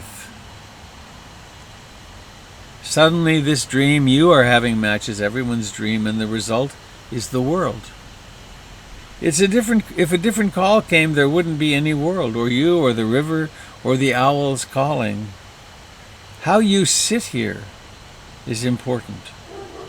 How you listen for the next things to happen. How you breathe.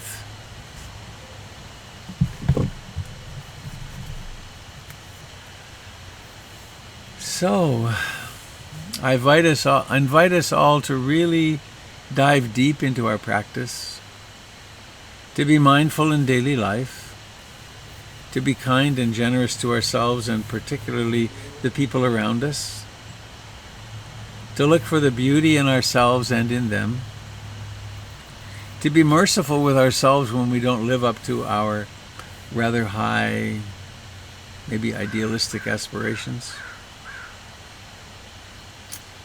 And I invite you to join me tomorrow morning, 7 o'clock. It's a different link from this one. Thank you, Gary, for finding me lost this morning.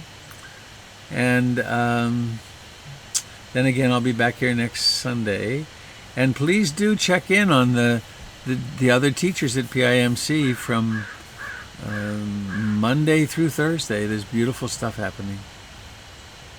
So on the very first one of these we did develop this kind of silly practice of singing our parting song together. And I'm going to unmute everybody. First with a reminder, the information about KB and masks will be on the blog and also on the listserv. And see you soon. And here we are. Where is it? Do this. Here we go. I'm unmuting all. May all beings be happy. May all beings be happy. May all beings be happy. Sadhu, sadhu, sadhu. And now let's reach out and feel all the hands and all the hands in the world. May all beings be free from fear and danger. May the merits of our practice be shared with all. Have a lovely rest of the day, my friends. Thanks for coming. Thank you, Robert. Thanks, Robert. Thank you, Robert. Yeah.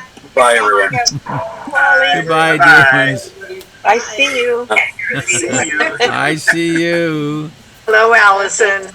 Hi. Thank you to those of us that joined us on the other channels. I hope you have a wonderful day too. Everybody have